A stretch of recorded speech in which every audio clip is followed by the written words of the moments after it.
मी एकदा flu vaccine घेतली आहे, पण ती मी परत घेण्याची गरज आहे का? किंवा फ्लू वॅक्सिन मुळात घेण्याची गरज असते का? कोणी घ्यावी, कधीही घ्यावी, कुठली वॅक्सिन घ्यावी, असे अनेक प्रश्न फ्लू वॅक्सिनच्या बद्दल आपल्या डोक्यात असतात. सो नमस्कार मित्रांनो, मी डॉक्टर पियुष अशोक चौधरी घेऊन येत आहे आपल्यासमोर fever care center for infectious डिसीजच्या यूट्यूब चॅनेलवरील पुढील व्हिडिओ. या व्हिडिओमध्ये आपण थोडक्यात चर्चा करणार आहोत फ्लू वॅक्सिनबद्दल. सो त्यापूर्वी हा फ्लू असतो काय आणि हे सगळं H1N1, H3N2, H5N1, bird flu, swine flu वगैरे वगैरे काय भानगड असते. सो बेसिकली फ्लू म्हणजे इन्फ्लुएन्झा व्हायरसमुळे होणारा आजार. सो या इन्फ्लुएन्झा व्हायरसमध्ये H म्हणजे हिमोग्लोबिन आणि N म्हणजे न्यूरामिडिनेज नावाचे दोन प्रकारचे अँटीजेन सर्फेसेसवर असतात अमंग्स व्हेरियस अदर अँटीजेन्स. आणि या अँटीजेनिक प्रोटीन्सच्या द्वारे आपली प्रतिकारक शक्ती या व्हायरसेसला आयडेंटिफाय करून त्याच्या विरुद्ध रिॲक्ट करते आणि त्याला फाईट करू शकते. त्याचबरोबर या आजाराची वेगवेगळी लक्षणं या अँटीजेन्स रिलेटेड पॅथोफिजिओलॉजीमुळे आपल्या शरीरामध्ये निर्माण होत असतात. आता या H आणि Nच्या वेगवेगळ्या प्रकारांच्या परम्युटेशन कॉम्बिनेशन्सने H1N1, H5N1, H3N2 यासारखे वेगवेगळे फ्लू व्हायरसेसचे कॉम्बिनेशन्स बनतात. सगळ्यात महत्त्वाचे म्हणजे वॅक्सिनच्या पॉईंट ऑफ व्ह्यू बोलायचं झाल्यास या व्हायरसच्या दोन प्रॉपर्टीज अतिशय महत्त्वाच्या आहेत. एक प्रॉपर्टी ज्याला आम्ही मेडिकल टर्म्समध्ये अँटीजेनिक शिफ्ट म्हणतो, म्हणजे मेजर बदल, जेनेटिक बदल, आणि दुसरी ज्याला आम्ही मेडिकल टर्म्समध्ये अँटीजेनिक ड्रिफ्ट म्हणतो, म्हणजे जस्ट स्लाइट जेनेटिक बदल. सो इन्फ्लुएन्झा ज्याचे प्रिडॉमिनंटली इन्फ्लुएन्झा ए ज्यात आपण बघितलेले टाइप्स असतात आणि इन्फ्लुएन्झा बी जो सीझनल फ्लू और रिलेटिव्हली थोडा माइल्डर फ्लू करतो. सो या सगळ्या व्हायरसेसमध्ये प्रिडॉमिनंटली इन्फ्लुएन्झा ए गटातल्या व्हायरसेस म्हणजे H1N1, H5N1, H3N2 वगैरे सारख्या व्हायरसेसमध्ये अँटीजेनिक शिफ्टची क्षमता असते. सो अँटीजेनिक शिफ्टमध्ये बेसिकली काय होतं की दोन वेगवेगळ्या प्रकारचे फ्लू व्हायरसेस को एक्झिस्ट झाल्याने, म्हणजे एकत्रितपणे एका प्राण्यात किंवा मनुष्यात एकत्र आल्याने त्यांच्यात जेनेटिक चेंजेस होऊन एक मेजर जेनेटिकली डिफरंट असा नवीन व्हरायटी ऑफ व्हायरस प्रोड्यूस होतो. आणि असे व्हायरसेस दर काही डेकेड्स, दशकांमध्ये हे प्रोड्यूस होत असतात एन्व्हायरमेंटल फॅक्टर्समुळे आणि वेगवेगळ्या टाईपचे इन्फ्लुएन्झा व्हायरसेस को एक्झिस्ट केल्यामुळे. आणि आपल्या माहितीनुसार गेल्या 150 वर्षात किमान 7 डॉक्युमेंटेड इन्फ्लुएन्झा पॅन्डेमिक जगभरात झाले. सो पॅन्डेमिक म्हणजे जगभरात पसरणारे इन्फेक्शन, जसं कोविड-19 पॅन्डेमिक होता. सो कोविड-19 पूर्वी मनुष्यांना माहीत असलेले सगळ्यात डेडली पॅन्डेमिक्स हे बहुतांशी वेळी इन्फ्लुएन्झा व्हायरसमुळे झाले आहेत.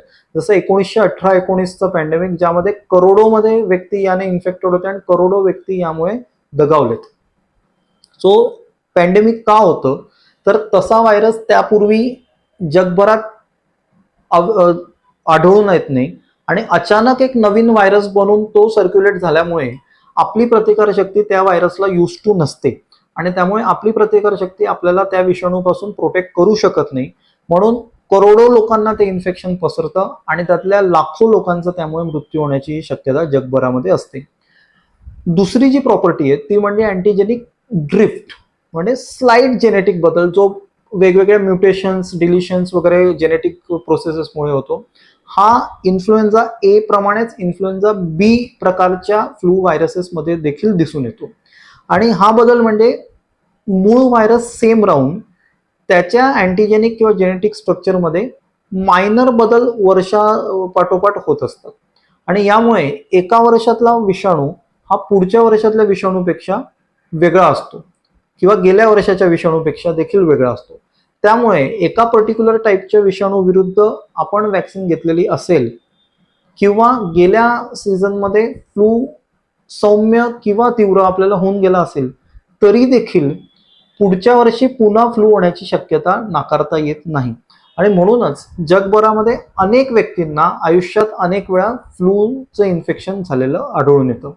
आणि अजूनही सगळ्या फ्लूवरच्या ट्रीटमेंट वॅक्सिन सगळ्या उपलब्ध असतानाही जवळजवळ 5 ते 6 लाख मृत्यू फ्लू रिलेटेड इन्फेक्शन्समुळे जगभरामध्ये दिसून येतात दरवर्षी.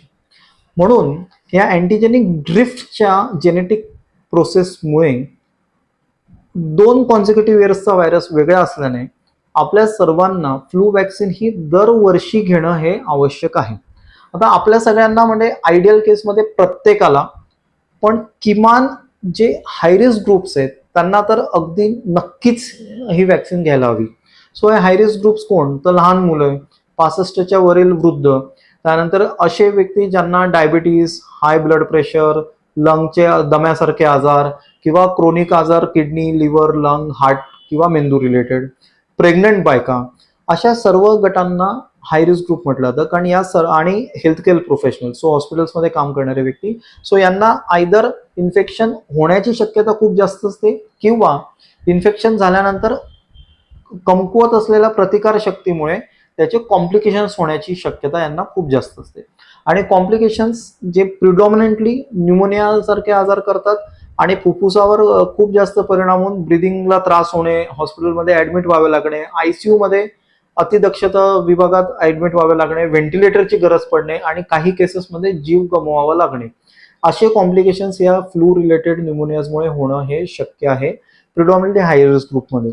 पण याचबरोबर एक आणखी महत्वाची गोष्ट म्हणजे ज्या व्यक्तींची मुळात इम्युन सिस्टीम वीक असेल वेगवेगळ्या आजारांमुळे, त्या व्यक्तींमध्ये वॅक्सिन दिल्यानंतरही जो रिस्पॉन्स असतो तो रिलेटिव्हली इतर व्यक्तींपेक्षा थोडा वीक असू शकतो आणि त्यामुळे त्यांना पुरेसं प्रोटेक्शन त्याने कदाचित मिळत नाही. म्हणून त्यांच्या आसपासच्या क्लोज व्यक्तींनी देखील फ्लूची वॅक्सिन घेणं तितकंच गरजेचं आहे, कारण त्यांच्यापासून या हाय रिस्क ग्रुप्सला इन्फेक्शन स्प्रेड होण्याची रिस्क जास्त असते. त्याचबरोबर दर 2-3 वर्षात जेव्हा फ्लूच्या खूप सिव्हिअर केसेसच्या लाटा वाढतात, म्हणजे हे जनरली या अँटीजेनिक ड्रिफ्टमुळेच असतं, कारण एका वर्षानंतर 1-2 वर्षानंतरचा व्हायरस जो तो सिग्निफिकंटली जेनेटिकली वेगळा असल्याने केसेसची संख्या दर 2-3 वर्षाआड वाढत असते. सो तशा वेळी आम्ही बऱ्याच वेळी असे पेशंट बघतो की जे 30, 40, 35, 45 वर्षाच्या वयोगटातले आहेत, ज्यांची प्रतिकारशक्ती अगदी नॉर्मल आहे, त्यांना कुठलेही बाकी मेडिकल आजार नाहीत आणि तरी देखील severe influenza related pneumonia, H1N1 वगैरे व्हायरसेसमुळे होऊन ते पेशंट्स फार व्हेंटिलेटरवर पोहोचणे इतके सिरियस होतात. सो म्हणून आयडियली प्रत्येकाने घ्यायला हवी. कधी घ्यायची? तर जे वेगवेगळे स्ट्रेन्स सर्क्युलेशनमध्ये असतात त्याच्याबद्दल अभ्यास करण्यासाठी जगभरामध्ये global influenza surveillance and response सिस्टीमचं एक नेटवर्क आहे, ज्यामध्ये वेगवेगळ्या देशांमध्ये कुठले व्हायरल स्ट्रेन्स कॉमन असतात याचा अभ्यास केला जातो, जेणेकरून एखादी पॅन्डेमिक करू शकणारा नवीन व्हायरस जर सर्क्युलेशनमध्ये आढळून आला तर त्याबद्दल योग्य ती प्रिकॉशन घेतली जाईल. त्याचबरोबर दरवर्षी जे स्ट्रेन्स सर्क्युलेशनमध्ये कॉमन असतील त्या विषाणूच्या स्ट्रेन्स बद्दल माहिती ही मॅन्युफॅक्चरर्सला प्रोव्हाइड केली जाते आणि त्यानुसार नवीन वॅक्सिन दरवर्षी उपलब्ध होते.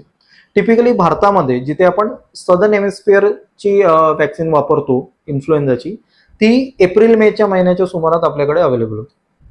वर्षभरात फ्लूच्या केसेस दिसत असल्या तरी भारतामध्ये प्रिडॉमिनंटली केसेस जास्त आढळतात पावसाळ्याच्या काळामध्ये, सो टिपिकली जुलै ते सप्टेंबरच्या कालावधीत, आणि तीव्र थंडीच्या काळात, सो टिपिकली डिसेंबर, जानेवारी, फेब्रुवारीच्या महिन्यांमध्ये. म्हणून आयडियली भारतामध्ये आपण फ्लू बद्दलची वॅक्सिन ही प्री मॉन्सून पिरियड म्हणजे मे आणि जूनचा सुरुवातीचा भाग या काळामध्ये घेणं सगळ्यात योग्य आहे, कारण वॅक्सिन घेतल्यानंतर योग्य त्या लेवलपर्यंत अँटीबॉडी आणि प्रतिकारशक्ती डेव्हलप होण्यासाठी किमान 2 ते 3 आठवड्यांचा कालावधी लागतो. सो पावसाळा वाढण्यापूर्वी आपण वॅक्सिन घेतल्यास दोन्ही पीक्स पासून आपण प्रोटेक्टेड राहू शकतो. तरी देखील जर कोणी पावसाळ्यात वॅक्सिन घेण्याचं किंवा पावसाळ्यापूर्वी वॅक्सिन घेण्याचं राहिलं असेल आणि त्यावर्षी खूप जास्त फ्लूच्या केस आपल्या आजूबाजूला असतील, जसं की यावर्षी देखील 2024 मध्ये दिसत आहेत, तर आपण किमान हिवाळा सुरू होण्यापूर्वी तरी फ्लू वॅक्सिन नक्की घ्यायला हवी. आता दुसरा प्रश्न बऱ्याच जणांच्या डोक्यात असतात 2 गोष्टी, की मी यंग आहे, मला काही प्रतिकारशक्तीचे आजार नाही आहेत, मग मी का घ्यावी? तर जसं मी आधी सांगितलं, तरी देखील हा इन्फेक्शन होऊ शकतं किंवा आपल्या थ्रू अशा कोणाला तरी होऊ शकतं की ज्याला कॉम्प्लिकेशन होऊ शकेल. दुसरं, नॅचरल इन्फेक्शन होऊन प्रतिकारशक्ती येऊ द्यावी की वॅक्सिन घेऊन येऊ द्यावी? सो आता याच्यात महत्वाचा मुद्दा हा आहे की वॅक्सिनमध्ये त्या व्हायरस रिलेटेड खूपच छोट्या प्रमाणामध्ये अँटीजेन्स किंवा प्रोटीन्स असतात, जे आपल्या प्रतिकारशक्तीला स्टिम्युलेट करून अँटीबॉडी बनवण्यासाठी ऍक्टिव्ह करण्याकरता पुरेसे असतात, पण इन्फेक्शन करून त्याची लक्षणं करण्यासाठी जनरली पुरेसे नसतात. याला अपवाद असतात लाईव्ह वॅक्सिन्स इन्फ्लुएन्झाच्या, ज्या हाय रिस्क ग्रुप्समध्ये एनिवे द्यायच्या नसतात. सो वॅक्सिनमुळे फ्लू रिलेटेड लक्षणं डेव्हलप होत नाहीत. ऑन द कॉन्ट्री, जर आपण नैसर्गिकरित्या इन्फेक्शन होऊन इम्युनिटी मला हवी आहे असा विचार केला तर त्यातल्या काही टक्के लोकांना तीव्र लक्षण येतात, ज्यातल्या काही टक्के लोकांना न्यूमोनिया किंवा आयसीयू ऍडमिशन किंवा व्हेंटिलेटर पर्यंत गोष्टी बिघडू शकतात. म्हणून वॅक्सिनेशन थ्रू इम्युनिटी मिळणं हे कधीही नैसर्गिकरित्या इम्युनिटी मिळवण्यापेक्षा जास्त सुरक्षित असा मार्ग आहे.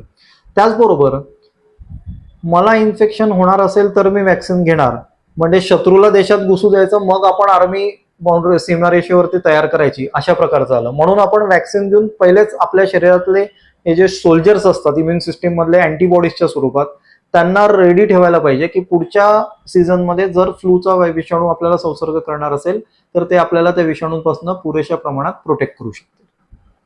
मग पुढचा प्रश्न आपल्या डोक्यात असतो की वॅक्सिन 100% प्रोटेक्शन देते का?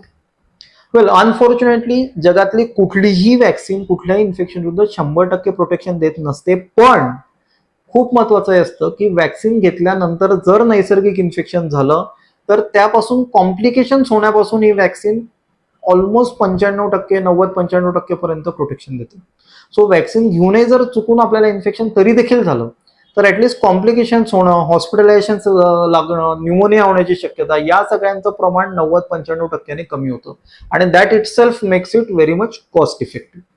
सो मित्रांनो, हा व्हिडिओ जर तुम्हाला उपयोगी वाटला असेल तर जास्तीत जास्त मित्रांसोबत आणि कुटुंबियांसोबत शेअर करा.